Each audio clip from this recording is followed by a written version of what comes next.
नमस्कार दोस्तों, मैं डॉक्टर उमेश कुमार। आज हम एनसीईआरटी 11th क्लास की, जिसके अंदर 3 महाद्वीपों में फैले हुए रोम की बात करेंगे। रोम साम्राज्य हमने जब प्रारंभिक विश्व इतिहास पढ़ा था तब मैंने बताया था यूनान साम्राज्य के बाद में आपके रोमन साम्राज्य के अंदर इतना विस्तार कर लिया था कि इसका जो विस्तार था वो भूमध्य सागर, फिर अटलांटिक सागर से लेकर भूमध्य सागर और काला सागर और उत्तरी अफ्रीका तक फैला हुआ था। उसके बाद इसका विभाजन 2 भागों में, पश्चिमी रोमन साम्राज्य और पूर्वी रोमन साम्राज्य। पूर्वी रोमन साम्राज्य के अंदर कुस्तुनतुनिया कैपिटल और पश्चिमी रोमन साम्राज्य के रोम। लास्ट के अंदर उसमें वही जर्मन बर्बर जातियों का आक्रमण, जिसकी वजह से उसका विखंडन और पवित्र रोमन साम्राज्य की स्थापना। कुस्तुनतुनिया के पतन के बाद आप देखेंगे कि आधुनिक युग के अंदर विश्व इतिहास परिवर्तित हो जाएगा। यहाँ मैं दोबारा आपको एक बार मैप बता रहा हूँ। आप इसको इसलिए क्योंकि जो आपकी बुक में मैप दे रखा है वो उस टाइम के प्राचीन लोकेशन डिनोट कर रखी है कि एंटीओक, कार्थेज, इस तरह से। लेकिन आपको एक बार व्यू में बताने का प्रयास कर रहा हूँ। ये अपना मेरा प्यारा भारत, इंडिया। इंडिया के पश्चिम उत्तर की तरफ चलेंगे तो ये आपके आ गया पाकिस्तान। उसके बाद अफ़गानिस्तान से लगता हुआ एक भाग है ईरान का, ठीक है, जो पाकिस्तान और अफ़गानिस्तान से लग रहा है। उसके बाद आता है इराक़ के ऊपर की तरफ जाएंगे तो टर्की, क्योंकि यहाँ पे आपको कुस्तुनतुनिया देखने को मिलेगा जो वर्तमान के अंदर इस्तांबुल, रूस, तुर्की के अंदर स्थित है। और यहाँ पे आपको एंटीओक भी देखने को मिलेगा जो प्रारंभिक रोम की पूर्वी राजधानी थी, ठीक है। उसके बाद आप तुर्की से नीचे ऊपर तो काला सागर है इसके, तुर्की के। उसके बाद आप नीचे की तरफ जाएंगे तो सीरिया के बाद आपको जॉर्डन दिखेगा। जॉर्डन के नीचे सऊदी अरब दिखेगा। उसके बाद यमन, फिर ओमान, फिर सऊदी अरब अमीरात, फिर उसके बाद कतर, उसके बाद बहरीन और उसके बाद कुवैत। ये वाली जो आपको दिख रहा है ईरान और ये खाड़ी देशों के बीच में, यहाँ पे है आपकी फारस की खाड़ी। इसके बाद आप वेस्ट साइड में चलेंगे इसके तो यहाँ लाल सागर जो आपको अफ्रीका कॉन्टिनेंट से अलग कर रहा है और अदन की खाड़ी, इन दोनों से ये क्या होता है आपका एशिया आपके अफ्रीका से अलग होता है, ठीक है।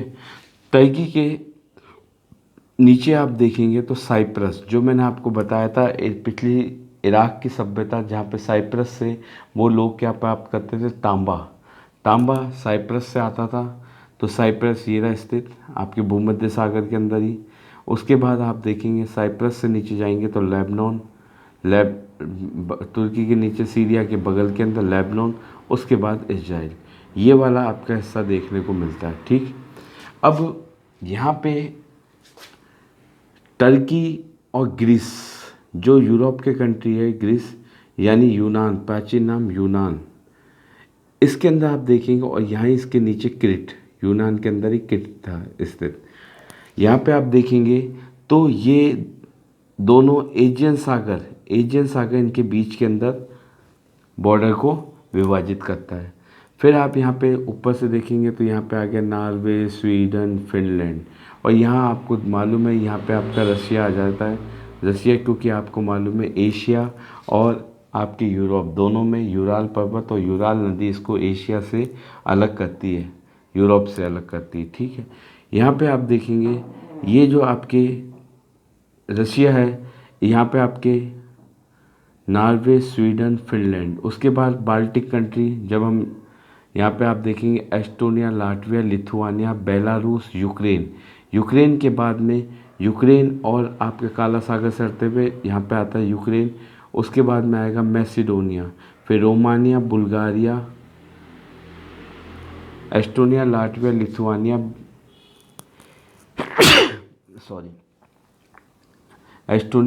लिथुआनिया, बेलारूस, यूक्रेन, फिर माल्डोवा, फिर रोमानिया, फिर बुल्गारिया, फिर उसके बाद बुल्गारिया के नीचे आपको दिखेगा ग्रीस, ठीक है।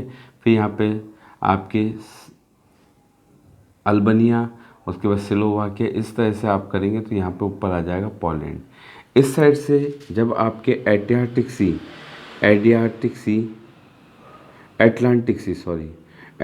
सी से आप देखेंगे तो यहाँ पे आपके आएगा पुर्तगाल, यहाँ पे आएगा स्पेन, ठीक। यहाँ पे आएगा आपके फ्रांस, बीच में अंडोरा रह जाता है, यहाँ पे बेल्जियम आ जाएगा और यहाँ पे आपके जर्मनी आ जाएगा।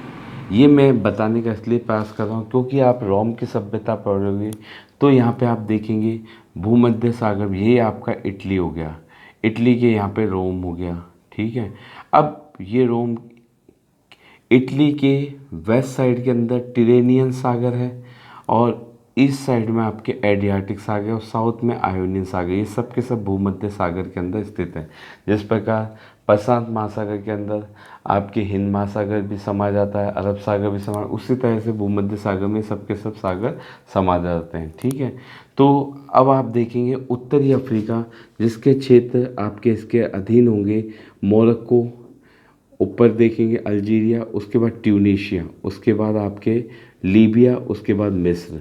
ये जो मिस्र है, मिस्र के अंदर आपको एक राज्य जो सिकंदर द्वारा सिकंदरिया, इसी प्रकार आप देखेंगे लीबिया की कैपिटल त्रिपोली के अंदर भी आपको ये आपके राज्य देखने को मिलेंगे, त्रिपोली, सिकंदरिया, ये आपके नगर देखने को मिलेंगे, ठीक है। इसी प्रकार ट्यूनीशिया के अंदर आप देखेंगे जब इसकी भाषा शैली आपके कार्थेज से काटती हुई सीधे आपके यूनान तक पहुंचती है, तो ये कार्थेज कहाँ पे, ट्यूनीशिया में स्थित है, ठीक है, नगर। इसी प्रकार एंटियोक आपके टर्की के वेस्ट साइड में, सीरिया के अंदर आपके दमिश्क मालूम है, जो आपके अगले चैप्टर में इस्लाम का प्रसार और प्रचार में देखने को मिलेगा, ठीक। ये आपके पास लोकेशन मैंने इसलिए डिनोट की है क्योंकि इस लोकेशन से आपके दिमाग के अंदर ये पिक्चर बन जाए कि किस प्रकार, क्यों इसने तीन महाद्वीप, एक आपका यूरोप, इधर आपका अफ्रीका और इधर एशिया, इन तीनों के अंदर आपका राज करेगा कौन सा, आपका रोम। और यहाँ पे आप देखेंगे यही रोम को समाप्त करने का कार्य करेगा ईरान, क्योंकि ईरान के अंदर 9वीं शताब्दी के अंदर आपके मुस्लिम धर्म के संस्थापक मोहम्मद साहब पैगंबर द्वारा अरब में मुस्लिम धर्म का स्थापना की जाती है। उसके बाद इसका प्रचार प्रसार किया था। इसके प्रचार प्रसार के कारण ही जो पर्वतीय पुराकाल यानी पूर्वी जो आपके रोमन साम्राज्य है, उसकी राजधानी कुस्तुनतुनिया पे अधिकार होगा। अधिकार होने के बाद ये व्यापार वाणिज्य का मार्ग खत्म होगा। इस मार्ग की वजह से आधुनिक काल का परिदृश्य स्थापित होगा, ठीक है। ये आपकी स्थिति रहेगी पूरे मैप के अंदर।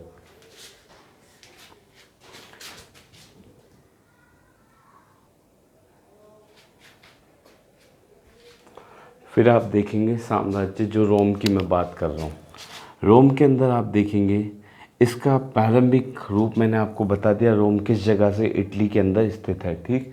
इसके बाद आप देखेंगे 6वीं शताब्दी ईस्वी में आपके ईरान का असारिया साम्राज्य, वही असारिया साम्राज्य जो आपने अभी इराक के अंदर पढ़ा था, इराक का उत्तरी भाग जहाँ पे क्या था, असीरिया साम्राज्य के अधिकांश भाग पर अधिकार हो जाता है ईरान के असीरिया साम्राज्य के अधिकांश भाग पर, जिससे स्थल मार्ग और जल मार्ग भूमध्य सागर पे व्यापार पे किसका अधिकार हो जाता है, रोम का अधिकार हो जाता है, ठीक है।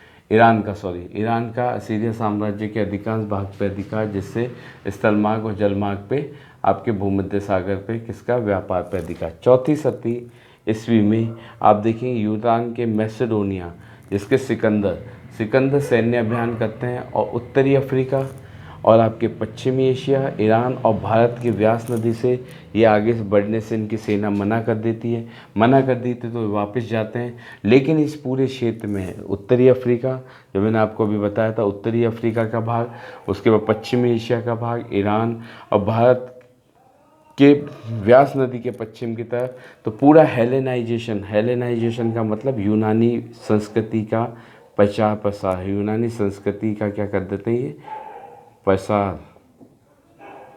लेकिन ये प्रसार कुछ समय तक ही सीमित रहता है। जैसे ही सिकंदर की मृत्यु होती है, सिकंदर की मृत्यु के साथ ये विखंडित हो जाता है, ठीक है, यानी हेलेनाइजेशन ख़त्म हो जाता है। लेकिन आप नोट करेंगे, ये कहने का मतलब सिकंदर आपके ईरान के असीरिया साम्राज्य के अधिकांश भाग पर अधिकार, जिससे इसका स्थल और जलमार्ग पे क्या हो, व्यापार पर अधिकार हो गया। यूनान के मैसेडोनिया का सैन्य अभियान, जिसके तहत ईरान भी ख़त्म हो गया, आपके इराक भी, पश्चिमी एशिया, और इस पे कौन सी संस्कृति आ गई, हेलेनाइजेशन, ठीक है। इसकी मृत्यु के बाद में आप नोट करेंगे, जो इटली मैंने अभी आपको बताया था, यहाँ पे है रोम। रोम के जो टुकड़े, छोटे छोटे टुकड़े थे, उस रोम के इन सैनिक टुकड़ियों ने मिलकर जो क्षेत्र आपके किसने, सिकंदर ने जीते थे, उन पे कब्जा करना प्रारंभ करते हैं। रोम मध्यवर्ती इटली का भाग, जिसने अब उत्तरी अफ्रीका, मैंने बताया यहाँ पे भूमध्य सागर के यहाँ पे आपके अल्जीरिया, फिर उसके मैसिडोनिया, अल्जीरिया, उसके बाद आपको ट्यूनीशिया, लीबिया और मिस्र, इस वाले भाग पर किसका अधिकार हो जाता है, पूर्वी भूमध्य सागर, पूर्वी यानी भूमध्य सागर यहाँ पे पश्चिमी है, पूर्वी मतलब आपके ईरान इराक की तरफ, यानी यूनान की तरफ। तो इस पे किसका अधिकार हो गया, आपके, इन्होंने अधिकार कर लिया रोम ने, ठीक है। रोम में गणतंत्र व्यवस्था थी। गणतंत्र व्यवस्था का मतलब यहाँ पे सेनेट सिस्टम था। सेनेट सिस्टम में निर्वाचन होता था, लेकिन ये क्या होता था, बहुत पेचीदा रूप से निर्वाचन होता था। इसमें धनी वर्ग, धनी वर्ग का मतलब जिसके पास धन संपदा थी वही भाग लेते थे। उसके बाद ये क्या करते, सीनेट के सदस्य होते थे। तो ये अभिजात वर्ग था, जो धनी वर्ग था, ठीक है। अब ये वर्ग क्या करता था, आपके इसमें भाग लेता था। धनी परिवारों का छोटे समूह जो अभिजात कहलाते थे, इनके माध्यम से शासन। और आप देखेंगे ऑक्टोवियन दत्तक पुत्र था किसका, जूलियस सीजर का। वो क्या करता है, इसके अंदर आपके अगस्टस के नाम से स्थापना करता है। आप देखेंगे जूलियस सीजर का, ठीक है। तो सरकार का निर्वाचन, धन संपदा पर महत्व, रोम सैन्य शक्ति का, सिकंदर के भाग पे अधिकार। मैंने बोल दिया भाषा कौन सी थी, लातीन। लातीन भाषा आपको देखने को मिलेगी किसकी, रोम साम्राज्य की लातीन भाषा। आप देखेंगे लातीन भाषा इसमें देखने को मिलेगी, ठीक है। उसके बाद आप आगे देखेंगे तो जूलियस सीजर, जूलियस सीजर प्रथम सदी में सेना नायक तो उच्च वर्ण का था, और क्या करता है, राज्यों के बीच व्यापार तंत्र की स्थापना। इसकी खुद की कोई संतान नहीं होती, इसलिए ये क्या कर लेता है, एक गोद लेता है, कॉन्स्टेंटाइन। कौन बनता है, कॉन्स्टेंटाइन। कॉन्स्टेंटाइन आपके शासक बनता है, ठीक है। उसके बाद आप देखेंगे कॉन्स्टेंटाइन शासक बन जाता है। चौथी शताब्दी ईसाई बने तथा ईसाईकरण का प्रारंभ किया। ईसाईकरण का प्रारंभ, ईसाईकरण का प्रारंभ क्या हुआ, आप देखेंगे कि ईसाईकरण यानी जो आपके विभिन्न धर्म थे, विभिन्न धर्म मानने वाले लोगों को हटाते हुए, यानी विभिन्न धर्मों के बजाय एक धर्म का प्रचार प्रसार, यानी ईसाई धर्म का ही प्रचार प्रसार करने का प्रारंभ आपके कौन करता है, कॉन्स्टेंटाइन सम्राट होता है, ठीक है। ये रोम के अंदर, इसके काल के अंदर रोम साम्राज्य दो भागों में वर्गीकृत, एक पश्चिमी रोम साम्राज्य, एक पूर्वी रोम साम्राज्य। पश्चिम के अंदर जर्मन की जनजातियां आपको देखेगी, गोथ, विसिगोथ, बेंडल, ये जनजाति जो 9वीं शताब्दी में जर्मन की एक गोल जनजाति जो आपको देखने को मिलेगी, जो आपके जो पूरे रोम को जो आपके अरबों को रोकने का प्रयास करेगी। उसके बाद इसका एक शासक होगा सालेमन, जिसको आपके पॉप क्या पहना देगा, मुकुट धारण करवाएगा, और इसको रोम साम्राज्य, पवित्र रोमन साम्राज्य का क्या बनाएगा, सम्राट बनाएगा। 9वीं शताब्दी में ही पवित्र रोमन साम्राज्य अस्तित्व में आता है।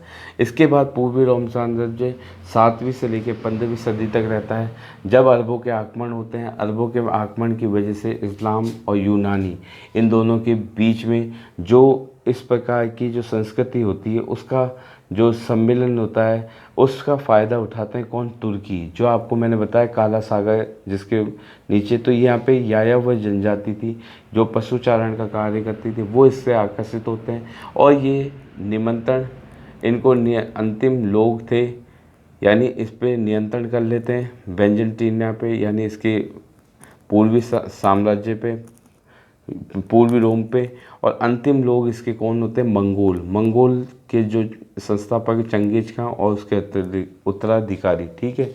23वीं शताब्दी में ये प्रवेश करते हैं पश्चिमी एशिया में, यूरोप में, मध्य एशिया में और चीन में, ठीक है। इनकी 4 भाषाएं होती है मंगोलों की, आप देखेंगे फारसी, यूनानी, लातिन और अरबी। फारसी, यूनानी और लातिन। यूनानी यूनान की, लातिन आपकी इटली की है ही, फारसी और अरबी। पशुचारी लोग द्वारा लंबे समय तक शासन किया जाता है सकुशल। ये आपको आने वाले चैप्टरों के यानी ये बिल्कुल लास्ट का है जब रोम साम्राज्य का पतन हो जाता है और उसके बाद आधुनिक परिदृश्य आपको देखने को मिलता है, ठीक है। अब रोम की अर्थव्यवस्था थी वो किस पे आधारित थी? दास पर आधारित। दास अर्थव्यवस्था पे आधारित थी। जो धनी वर्ग था उनका दासों के प्रति क्या है? निकृष्टम उनका क्या था? व्यवहार था, यानी निम्नतम व्यवहार था। लेकिन आम जनमानस का उनके प्रति सहानुभूतिपूर्ण व्यवहार देखने को मिला। दास उसी प्रकार के जिस प्रकार आप देखेंगे एक दास होता है जिसको रहने की और सुविधा दी जाती है और एक नियमित वेतन दिया जाता है। लेकिन इस तरह के दास क्या करते थे? उनको महंगे पड़ते थे। लेकिन प्रथम शताब्दी के बाद में युद्ध हो गए बंद। उसके बाद दास मैंने आपको बताया था कि दास किस तरह से यदि किसी देश पे विजय प्राप्त कर लेते थे, उसके बाद वहाँ से जितने भी लोग गिरफ्तार होते थे उन सबको क्या बना दिया जाता था? दास बना दिया जाता था। तो उसी क्रम में आप देखेंगे जो दास इकट्ठे किए जाते हैं उन दासों के अंदर आप देखेंगे तो ये जो मुक्त दास थे उनको श्रमिक बना लिया जाता था। अब इन दासों को जब श्रमिक बना के अपने काम में लिया जाता था तब तक तो ठीक था, लेकिन उसके बाद युद्ध बंद हो गए। अब तो इनको क्या करना पड़ा? एक आपको वेतन भोगी दास रखने पड़े। लेकिन वेतन भोगी के लिए आपको उनके डेली की ज़रूरतों की चीज़ें भी उनको उपलब्ध करवाने में, रहने के लिए स्थान भी, तो ये क्या उनको महंगे पड़ते थे। एक दूसरे दास थे जो आपको मिलते थे, क्या नाम है? मुक्त श्रमिक। जिनकी ज़रूरत हुई तब तक उनको काम में लिया, पैसे दिए, उसके बाद वो स्वतंत्र रूप से, ठीक है। तो इसके अंदर आपके जो ऑब्जेक्टिव टाइप में क्वेश्चन बन सकते हैं वो यहाँ पे ये बनता है। ये सब के सब इतिहासकार है, टेसियस भी, कोलुमिल्ला भी, पिल्ले भी और आगस्टस भी, ठीक है। आगस्टस एक संत है, हिप्पो अफ्रीका के हिप्पो नगर के बिशप थे, यानी बिशप मतलब पादरी थे, ठीक है, हिप्पो नगर के। अब इन्होंने अलग अलग मत दिए हैं जो आपसे ऑब्जेक्टिव में पूछे जा सकते हैं। जैसे टेसियस ये कहता है कि टेसियस द्वारा ये कहा गया कि आप दासों को किस तरह श्रेणी में रखना चाहेंगे। तो टेसियस आपके कहता है दासों के लिए, एक मिनट,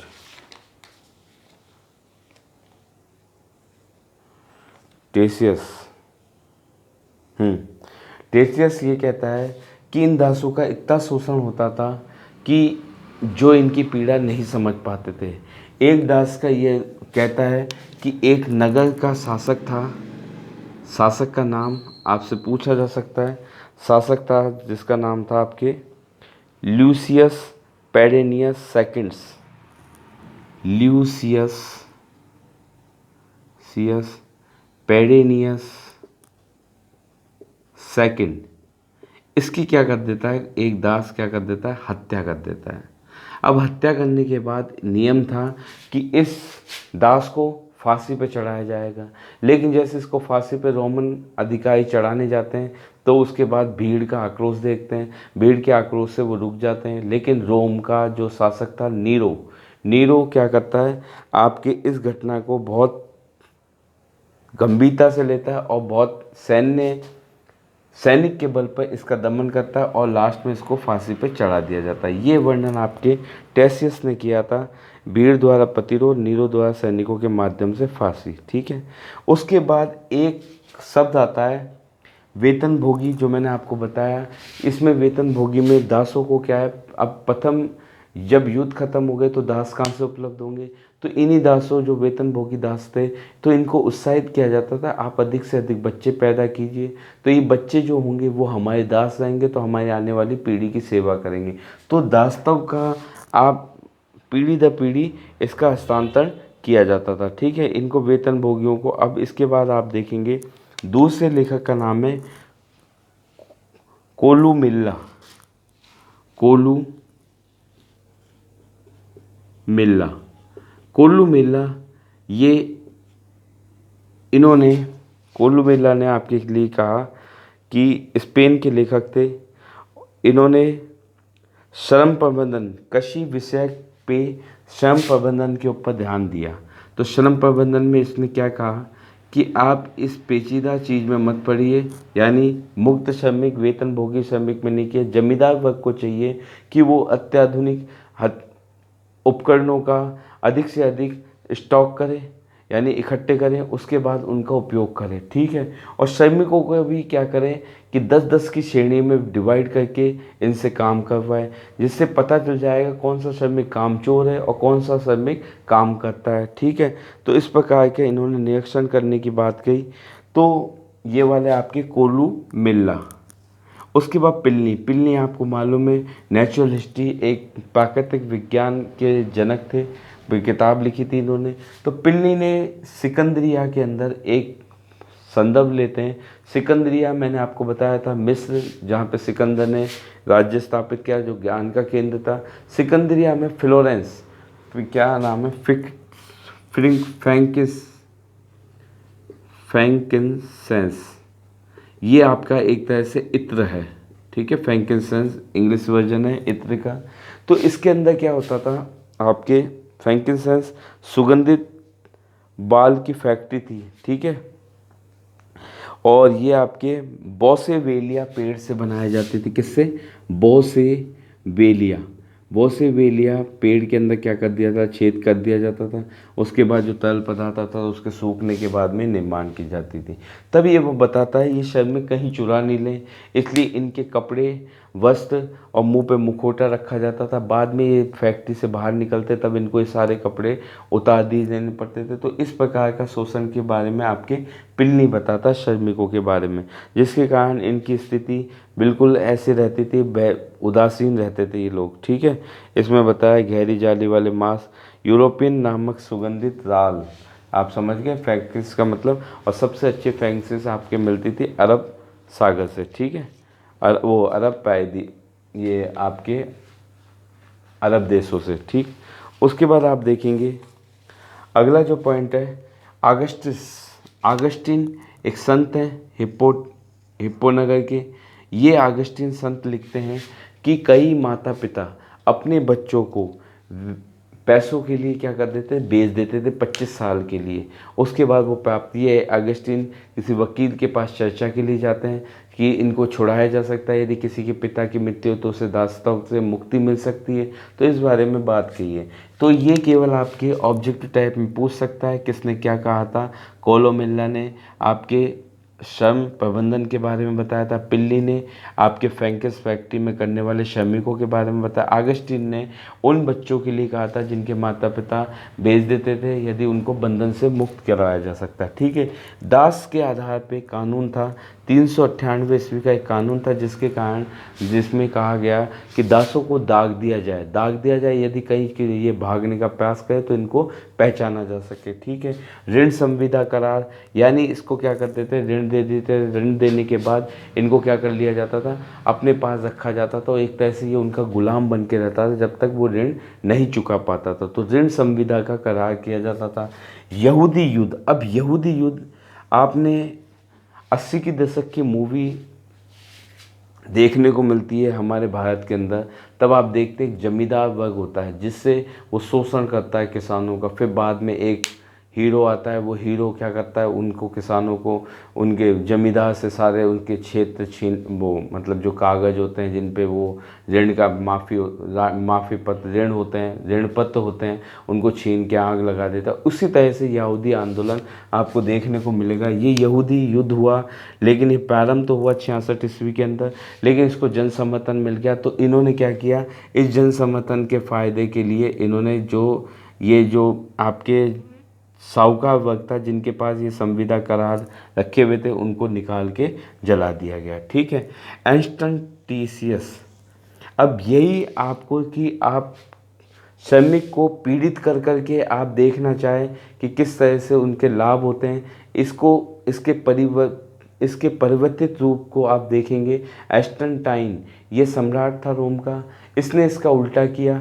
इसने एक क्षेत्र के अंदर दारा नगर की स्थापना करनी थी। इसने वहाँ पे क्या किया, दुगनी कीमत पे मज़दूरों को आकर्षित किया, मज़दूर आए और समय से पहले ही कार्य पूर्ण कर दिया गया। ठीक है। तो इस प्रकार आप देखेंगे इसने दारा नगर की स्थापना की। ठीक है। और ये कौन सा थे, एंस्टेटिशियस। यदि आपसे ऑब्जेक्टिव में पूछे एंस्टेटिशियस ऐसा कौन सा शासक था जिसने श्रमिकों को दुगनी आय देकर अपना कार्य संपादित करवाने का प्रयास किया, वो था एंस्टेशियस। ठीक है। अब आप देखेंगे रोम के इतिहास के स्रोत आपके एक तो है पाठ्य सामग्री। पाठ्य सामग्री समकालीन लोगों के द्वारा लिखी गई सामग्री क्या होती है, आपकी पाठ्यकारी, यानी जो उस टाइम उपस्थित है उनके द्वारा लिखी गई सामग्री समकालीन लोगों के द्वारा। ठीक है। उसके बाद प्रलेख या दस्तावेज, ये पेपराइस आपको मैंने बताया मिस्र के अंदर एक पेड़ से बनाया जाता था जिसमें पेपराइस के पत्तों पे लिखा जाता था। ये कलम के रूप में भी सरकंडा, नील नदी के किनारे जैसे अपने सरकंडा होते हैं उनके सरकंडे की तरह लिखा जाता था पेपराइस पे। ठीक है। इसमें आपके दस्तावेज होते थे, कानूनी दस्तावेज होते थे, सबके सब। भौतिक अवशेष कर रहे हैं जिसमें खुदाई के द्वारा आपको जो क्षेत्र प्राप्त होते हैं वो आपके भौतिक अवशेष होते हैं। ठीक है। ये आपके रोम के इतिहास के स्रोत। ईसा मसीह 7वीं सदी के पूर्वार्ध में जन्म लेते हैं।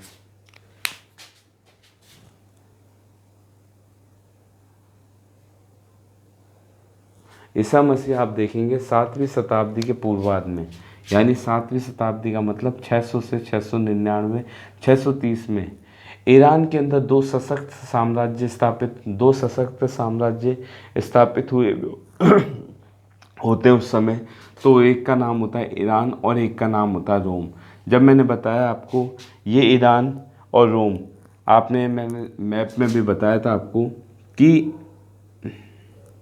अफ़गानिस्तान, ईरान, उसके बाद इराक, जिस पे अधिकार आपका ईरान का हो चुका होता है, ईरान, इराक, उसके बाद आप देखेंगे ऊपर टर्की, यहाँ पे आपके सीरिया या जॉर्डन, उसके बाद आपके यहाँ पे एजियन सागर और यहाँ पे यूनान के तक अधिकार आपके रोम का था। तो ये दोनों का कन्फ्लिक्ट होना आपका ज़रूरी था, इन दोनों के बीच में लड़ाई होनी ज़रूरी थी। ठीक है। तो आप देखेंगे फ़रात नदी सक्रिय भूमि से अलग करती थी। फ़रात यानी आपके इराक पे किसका अधिकार था, रोम का अधिकार था। तो एक सक्रिय नदी फ़रात, दजला फ़रात नदी यहाँ से गुजरती थी। तो इन दोनों के बीच के सीमांकन करती थी। एक विवाद होने के बाद आपको ये मालूम होना चाहिए, ये आपके क्वेश्चन पूछा गया था कि रोम भूमध्य सागर का हृदय स्थल क्या है, रोम है। ठीक है। अब रोम और ईरान, रोम का जो साम्राज्य विस्तार देखेंगे वो उत्तरी राइन व डेन्यूब से लेकर दक्षिण में सहारा रेगिस्तान तक, यानी आपके मोरक्को के नीचे आपके पश्चिमी सहारा, वहाँ तक आपके किसका रोम का विस्तार था। ईरान का आप देखेंगे कैस्पियन सागर जो मैंने बताया ईरान के ऊपर स्थित है। ईरान से के दक्षिण से पूर्व अरब तक का समूचा इलाका अफ़गानिस्तान तक, यानी आपके इस साइड वाला पूरा पार्ट ईरान, इराक, ये वाला पूरा पार्ट किसका, ईरान का था। तो इन्होंने उस समय के क्षेत्र का बहुत बड़ा क्षेत्र इन्होंने कवर कर रखा था जिसे बोलते थे ताचीन। ये भी आपके क्वेश्चन बन सकता है, ताचीन। ये किसने नाम दिया, ताचीन नाम दिया आपको चीनी लोगों ने इसको क्या नाम दिया, ताचीन। ठीक है। अब 2 चरण इसके अंदर आपको देखने को मिलेंगे। रोम की सभ्यता जब अपन पढ़ते हैं तो इसमें 2 चरणों के अंदर आप देखेंगे, एक तो पश्चिमी रोमन साम्राज्य जिसे हम बोलेंगे पूर्ववर्ती, एक बोलेंगे परवर्ती, परवर्ती यानी बाद में रोमन साम्राज्य जिसे हम बोलेंगे कुस्तुनतुनिया का पतन तक। तो ये जो पश्चिमी रोमन साम्राज्य और पूर्वी रोमन साम्राज्य, इन दोनों के बीच की डिवाइड रेखा 3वीं शताब्दी में आप देखेंगे तो पूर्वी रोम भाग पे तो आपके यूनान, पश्चिमी भाग पे आपके लातिन, यानी रोम साम्राज्य मैंने बताया रोमन, ये रोम हो गया, रोम के इस साइड में आप देखेंगे यूनान आ गया। तो यूनान का अधिकार यहाँ पे, और यहाँ पे आपके पूर्व के अंदर रोम के साइड यहाँ पे लातीन का। जो आपके पश्चिमी रोमन साम्राज्य जर्मन की बर्बर जाति क्या करेगी, इसको समाप्त करेगी। ठीक है। तो भाषा का विभाजन भी होता था। भाषा का विभाजन मैंने बोला अभी, त्रिपोली, त्रिपोली आपके कौन सा था, ट्यूनीशिया, ट्यूनीशिया के बाद लीबिया, लीबिया की कैपिटल त्रिपोली से होकर यूनान के सायरे नायक तक ये विभाजन आपको देखने को मिलता है। ठीक है। पश्चिमी भाग की लैटिन और पूर्वी भाग की यूनानी। अब यहाँ पे आप सामाजिक श्रेणी देखेंगे। अब मैंने बताया सामाजिक, आर्थिक, राजनीतिक रूप से आपके शासक हैं, लेकिन वो शासक आपको सारे याद करने की जरूरत नहीं। जिसने मेन काम किया, जैसे कॉन्स्टेंटाइन, इसने क्या काम किया, आपके ईसाईकरण किया। ठीक है। इसके काल में 2 भागों के अंदर पूर्वी रोमन साम्राज्य, पश्चिमी रोमन साम्राज्य में विभाजन। ठीक है। इस प्रकार आप देखें सामाजिक श्रेणी, सामाजिक श्रेणी के अंदर इसमें हर क्रांति, हर चीज़ में आप देखेंगे एक वर्ग होगा जो साधन संपन्न होगा, जो अभिजात वर्ग होगा, धनी वर्ग होगा, इसको सेनेट की श्रेणी के अंदर रखा गया है। सेनेटर जो पेट्स या पिता भी कहा जाता है। ठीक है। पिता के समान, या इसमें आपका राजा भी था, तो राजा एक तरह से देव शक्ति के तहत पिता के समान माना जाता है। सेनेटर, पेट्रस, पिता के समान। ठीक है। अश्वरोही, अश्वरोही के नाम आपको ऐसे मिल सकते हैं, आप देखते हैं इक्वाइटस, इक्वाइटस क्या है, या नाइट क्या है, ये क्या है, अश्वरोही हैं, जो मध्यम वर्ग के ही थे, जो धनी वर्ग के थे। धनी वर्ग के व्यक्ति ही आपके अश्वरोही सेना के अंदर उसकी योग्यता थी कि वो शामिल होता था। लेकिन ये लोग जमींदारों की तरह ही थे, लेकिन ये क्या है, जमींदारों की अपेक्षा ये आपके जहाज़ों के मालिक होते थे, व्यापार वाणिज्य के कार्यों में संलग्न होते थे। तो और इस तरह से ये आम जनमानस का क्या शोषण नहीं करते थे, तो इस वजह से इनके प्रति उनकी सहानुभूति थी। ठीक है। अश्वरोही के फूहड़, जिन पे हंसी आए, वो निम्न वर्ग। ठीक है। कमीन कारो जिसे बोलते हैं प्लेबस स्टोडिडा, ये आपको नाम, ये वाले ध्यान रखने चाहिए, क्योंकि अब ऑब्जेक्टिव में ऐसे नाम पूछे जाते हैं, ये नाम पूछे जाते हैं, कमीन कारा या फिर आपके प्लेबस स्टोडिडा। प्लेबस स्टोडिडा आप आधुनिक परिदृश्य में भी देखेंगे। आप कई श्रमिक वर्ग जो फैक्ट्री में काम करते हैं, लंबे लंबे बाल बना लेते हैं, उसके बाद वो सिगरेट बीड़ी पी के, उसके बाद उनका ज़्यादा शौक उनका ये होता है कि जब भी छुट्टी मिले तब वो सिनेमा घरों की ओर आकर्षित होते हैं। तो ये लोग थिएटर या फिर आपके सर्कस, इनको पसंद करने वाले लोगों को इसमें रखा गया है। और तीसरी श्रेणी जो निम्नता है वो है दास। दास मैंने आपको बता दिया, एक तो कीमत पे दास यानी आपके वेतनभोगी दास, एक मुक्त श्रमिक के रूप में। ठीक है। अब यहाँ पे कंस्टेंटाइन, वही कंस्टेंटाइन जो आपको देखने को मिलेगा, कंस्टेंटाइन जिसने आपके ईसाईकरण किया था, ईसाई धर्म का। उसी प्रकार कंस्टेंटाइन ने आपकी अर्थव्यवस्था कौन सी, सोने आधारित मौद्रिक नीति चलाई। सोने आधारित मौद्रिक नीति इसलिए चलाई, 30वीं शताब्दी के अंदर आप देखेंगे कि स्पेन के अंदर जो चांदी प्राप्त होती थी, जिस चांदी आधारित अर्थव्यवस्था थी, मौद्रिक नीति, वो क्या हो गई, ख़त्म हो गई। इस वजह से अब इनको क्या, सोने आधारित मौद्रिक नीति चलानी पड़ी। तो इसमें इसने क्या किया, इसके मेन काम थे सीनेट, जिसके पास अधिक अधिकार थे। अब वो क्या, कभी भी आपको इसको धोखा दे सकती थी, किसको, राजा को। तो इसलिए उस पर नियंत्रण रखना जरूरी था। तो इसलिए इसने किया सीनेट और नाइट, इन दोनों को मिक्स करके बना दिया अभिजात वर्ग। अभिजात वर्ग यानी इसके ऊपर नियंत्रण रख पाए।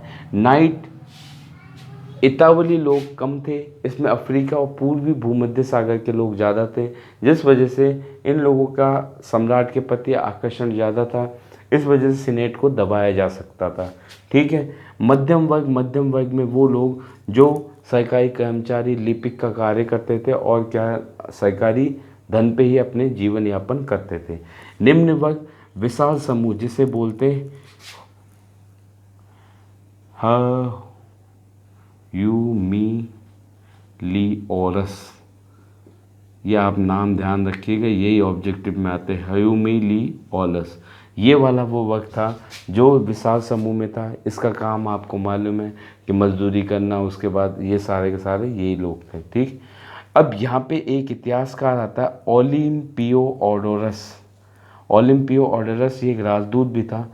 इसने उस समय बताया कुलीन वर्ग की आय 4000 पॉइंट सोना थी, 4000 पाउंड सोना थी। यानी इस समय कुलीन वर्ग की आय में इतनी वृद्धि हो गई थी कि सोना आधारित मौद्रिक नीति, इसकी वजह से कुलीन वर्ग के अंदर इतनी वृद्धि हो गई थी धन के अंदर। तो ये लोग क्या इन्वेस्टमेंट ज़्यादा करते हैं, भ्रष्टाचार फैल गया। भ्रष्टाचार फैलने की वजह से आप देखेंगे किस प्रकार भ्रष्टाचार की अत्यधिकता से ये साम्राज्य पतन की ओर अग्रसर होता है।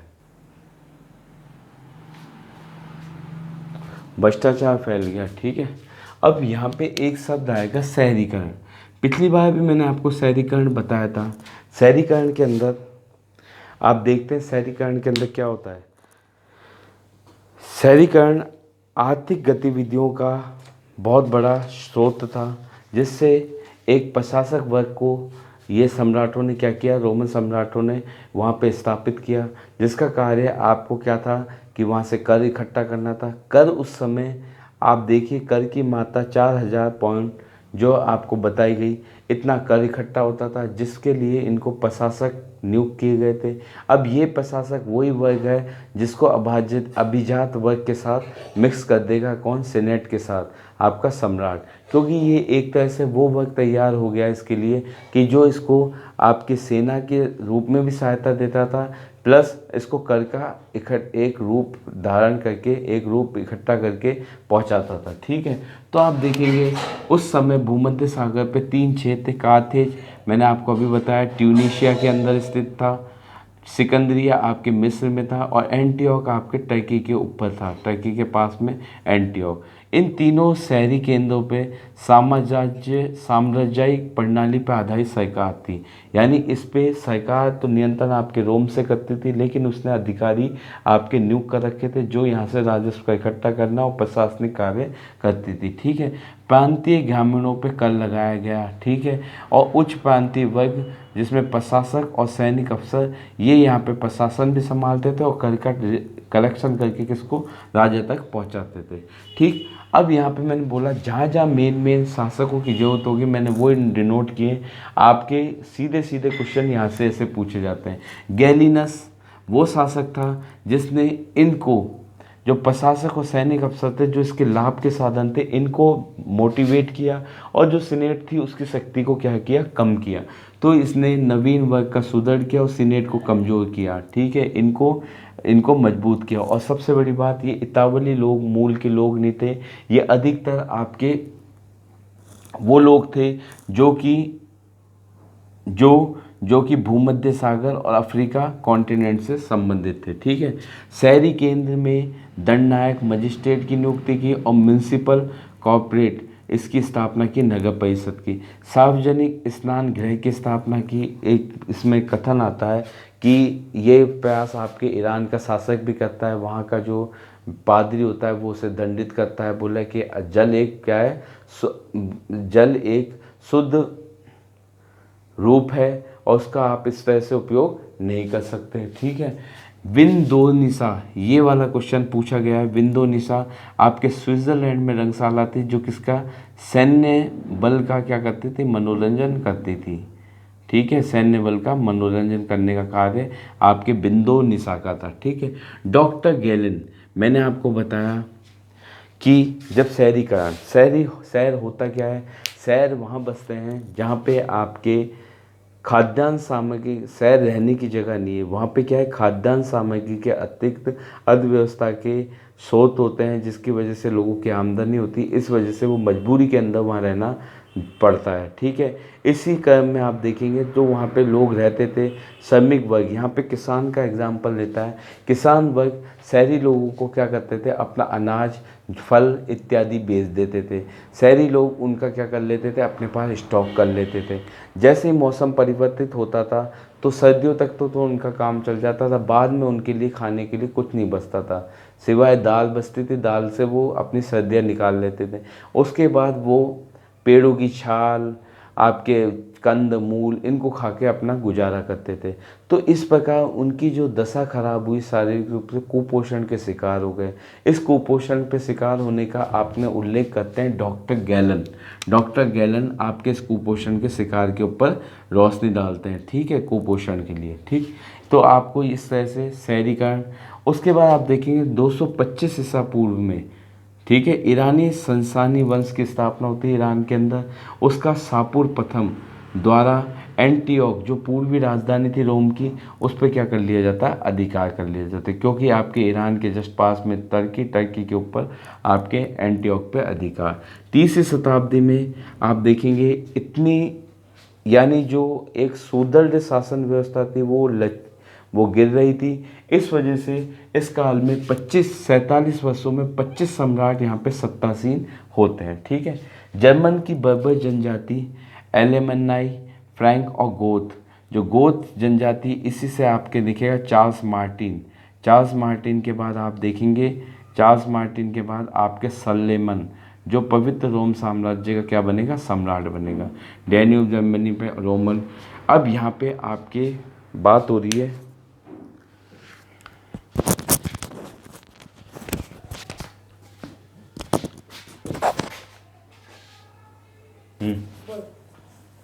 अब जर्मन बर्बर जनजाति, जो आपने बोला चार्ल्स मार्टिन और यहाँ पे सल्लेमन, इसको क्या बनाया जाएगा, पवित्र रोमन साम्राज्य का सम्राट बनाया जाएगा। ठीक है, ये आपको देखने को मिलेगा, पवित्र रोमन साम्राज्य का सम्राट। अब इन्होंने, जर्मन ने डैन्यूब, दक्षिणी जर्मनी, काला सागर और अल्पास से रोम वाले थे, जितने भी रोम वासियों के अधीन था रोम साम्राज्य के, उन सब से अपने आप को आज़ाद घोषित करवा लिया। इस जगह तक इनका अधिकार हो गया, किसका, जर्मन जनजाति का। अब आपसे एक चीज़ आती है कि यहाँ पे सामाजिक व्यवस्था तो आपको मैंने बता दी किस प्रकार विभाजित थी। अब यहाँ पे जो लिंग, या आपके दे रखा है लिंगानुपात, लिंग के अंदर कैसे था, स्त्री और पुरुष के अंदर साक्षरता और संस्कृति। अब स्त्रियों की दशा आप देखेंगे, यहाँ पे आपको देखने को मिलेगी, स्त्रियों की दशा संपत्ति पे, पैतृक संपत्ति पे अधिकार था, यानी शादी के समय तो उसकी जो संपत्ति थी उस पर पति का अधिकार, लेकिन बाद में क्या है, पैतृक संपत्ति पे अधिकार दिया गया था, पैतृक संपत्ति पे अधिकार स्त्रियों को। ठीक है, उसके बाद आप देखेंगे पति पत्नी संयुक्त रूप से वित्तीय नहीं होती थे, बल्कि अलग अलग वित्तीय हस्तियाँ, यानी पिता की उस पर भी, उसकी पिता के पे, ठीक है, लड़के और लड़की दोनों को अपने पिता की अधिकार था। ठीक है, पुरुषों की विवाह आयु, पुरुषों की जो विवाह आयु थी वो आपको देखने को मिलेगी 28 से 29 और 30 से 32। ठीक है, और स्त्रियों की आपको विवाह आयु देखने को मिलेगी 16 से 18 और 22 से लेकर आपके 23 तक। ठीक है, पति महिलाओं पे हावी रहते थे। इसका आपके संत अगस्तीन ने भी वर्णन किया है कि वो जो आपके, मैंने अभी बताया, कैथोलिक चर्च के संस्थापक अगस्तीन, जो आपके हिप्पो नगर में स्थित थे, वो उन्होंने, अगस्तीन ने कहा है कि उनके पिता उनकी माताजी को किस तरह से प्रताड़ित किया करते थे, इन्होंने खुद ने इस बात की वर्णन की है। ठीक है, और जो अवांछित बच्चे थे उनको क्या कर दिया जाता था, मौत के घाट उतारने का, यानी मारने का प्रावधान था। ठीक है, इस प्रकार की कड़ी सर्दी के अंदर छोड़ दिया जाता, जिसकी वजह से उनकी मृत्यु हो जाती। विवाह जो थे वो क्या थे, आपके परिवार नियोजित थे, यानी परिवार जो आपके विवाह तय करते थे उस तरह से विवाह होते थे। साक्षरता, आपको साक्षरता देखने को मिलेगी बहुत निम्न श्रेणी की थी, निम्न प्रकार की, यानी कम साक्षर थे, कम साक्षर थे। इसका एक एग्जाम्पल लेते हैं, ये पोम्पई, पोम्पई जो आपके क्या ख़त्म हो जाती है, जो आपके ज्वालामुखी के अंदर, पोम्पई नगर के अंदर एक दीवार पे लिखा हुआ था, दीवार पे जो लिखावट थी उसको फुअर्ड कहा है कि ये दीवार किस प्रकार से इसको सहन कर रही है, इस बुरी लिखावट को। एक तरह से व्यंग्य था, ठीक है। तो साक्षरता का ये स्तर था। मिस्र में पेपराइस, मिस्र के अंदर आपके साक्षरता में देखेंगे पेपराइस, पेपराइस सरखंडा, सरकंडे जो होते हैं अपने सरकंडे, सरकंडे के रूप में सरकंडे होते हैं, ठीक है। उससे क्या है, दस्तावेज का लिखावट की जाती थी, दस्तावेज लिखे जाते थे, ठीक। उसके बाद साक्षरता निश्चित रूप से कुछ वर्गों में अपेक्षा का अधिक थी, जैसे सैनिक के रूप में, सैनिक अफसरों के, ये क्या थे, साक्षर थे, इसलिए तो ये नौकरी कर रहे थे, ठीक है। तो इस प्रकार से आप साक्षरता यानी सार्वभौमिक साक्षरता स्थित नहीं थी, ठीक है। उसके बाद आप देखेंगे कि संस्कृति, यहाँ से आपके क्वेश्चन पूछे गए हैं, लगातार पूछे जा रहे हैं ऑब्जेक्टिव टाइप में। क्षेत्र मैंने बता रखे हैं, और उसके बाद बोली। मिस्र के अंदर आपकी काप्टिक भाषा बोली जाती थी, काप्टिक, ठीक है। और काप्टिक बाइबल का काप्टिक भाषा में ही अनुवाद होता है शुरुआत में, ठीक है। उत्तरी अफ्रीका के अंदर आपके प्यूनिक और बर्बर, प्यूनिक और बर्बर, ये दो भाषाएं बोली, भाषा या बोली थी, ठीक है। अब ये एक तरह से मौखिक रूप से था जब तक इसकी लिपि ज्ञात नहीं होगी, ठीक है।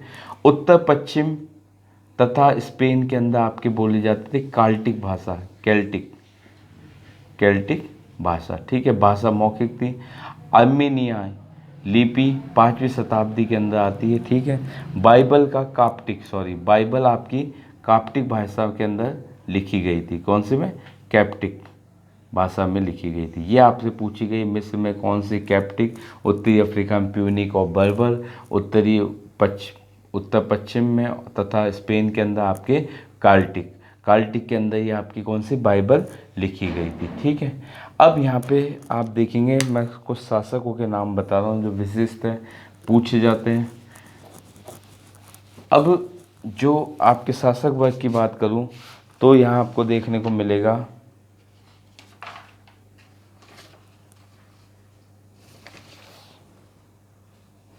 शासक के रूप में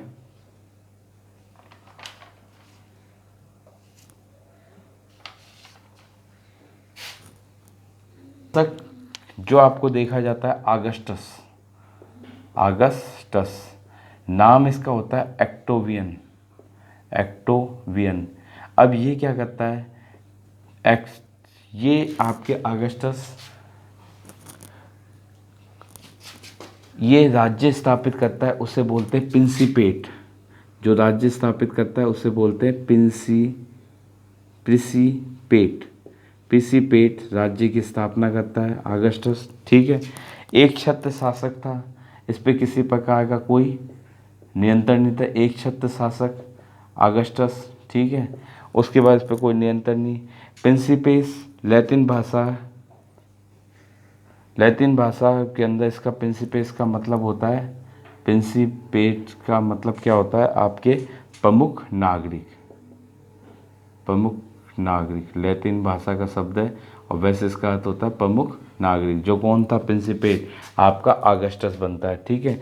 सेनेट व निकाय जो सत्ता पे नियंत्रण, अब यहाँ पे आपको इस सेनेट की स्थापना, सेनेट आपके गणतंत्रात्मक व्यवस्था जिसके अंदर आपके धनी परिवारों का छोटा समूह, ठीक है, जो शासन के ऊपर अपना आधिपत्य रखता था, सेनेट की स्थापना करता है ये, ठीक है। इसके काल के अंदर 2-3 घटनाएं, इसलिए इसका नाम लिया जाता है पिलनी, जिसने नेचुरल हिस्ट्री लिखी थी। इसके काल के अंदर आपके पोम्पई के अंदर क्या आ जाती है, पोम्पई के अंदर भूकंप आ जाता है। इस भूकंप के अंदर आपके पिलनी की मृत्यु हो जाती है, ठीक है, इसलिए इसका नाम आ जाता है। एक ये प्रथम प्रिंसिपेट थे, ठीक है। विलुवियस, सॉरी, पोम्पई नगर जो ख़त्म होता है किससे, पोम्पई नगर, पोम्पई नगर के थे, और वो पोम्पई नगर कायम में आपके विसुवियस, विसुवियस ज्वालामुखी के कारण, और विसुवियस ज्वालामुखी के समाप्ति के कारण क्या होता है, ये पोम्पई नगर का अंत होता है, जिसकी वजह से आपके पिलनी मारे जाते हैं, ठीक है। उसके बाद आप देखेंगे अगले जो इम्पोर्टेंट शासक है वो है टिबेरियस, टिबेरियस, टिबेरियस, ये आपके हैं अगस्टस था आपके 27 तक, ठीक है। टिबेरियस है आपके 14 से लेकर 37 ईस्वी तक, 14 से 37 ईस्वी। इसके अंदर आप देखेंगे टिबेरियस के अंदर तो रोम सम्राट जो दूसरा प्रिंसिपेट बनता है, ये पहला प्रिंसिपेट आपके अगस्टस, ठीक है। दूसरा प्रिंसिपेट कौन सा, आपके दूसरा प्रिंसिपेट कौन बनता है, आपके टिबेरियस, ठीक है। टिबेरियस बनता है। अगस्टस का कोई पुत्र नहीं था, इसलिए इसने इसको गोद लिया था टिबेरियस को, ठीक है।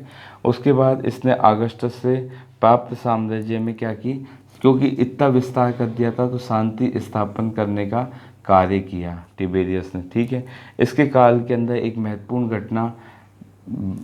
घटना इसने शांति स्थापित की, ठीक है। इसके बाद आप देखेंगे टार्जन, इसका इसलिए इम्पोर्टेंट हो जाता है इतिहासकार का नाम, और इसने क्या बोला, इसने 115 ईस्वी के अंदर भारत पे आक्रमण करने की सोची, सौपन देखा कि काश मैं किसकी तरह होता, आपके सिकंदर की तरह जवान होता तो मैं भारत पे क्या करता, अधिकार करता, ये टार्जन ने। और ये किसने कहा, ये आपके कहने वाले इतिहासकार का नाम है कैसियस डियो, कैसियस डियो,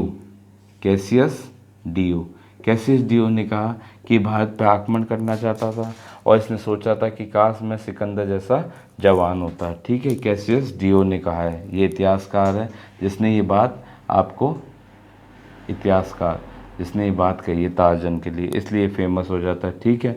इसकी रोमन साम्राज्य प्रत्यक्ष शासन क्रमिक रूप से विस्तार, जिसमें आप ये देखिए। अब यहाँ पे 2-3 शब्दावली है।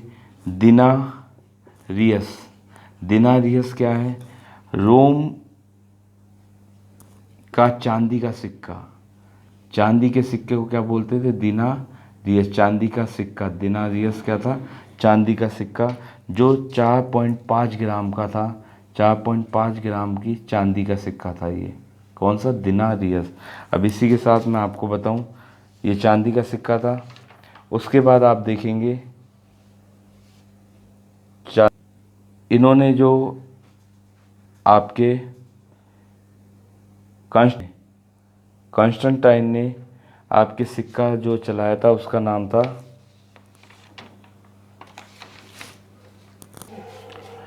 अभी ये रोम का चांदी का सिक्का जो 4.5 ग्राम का था।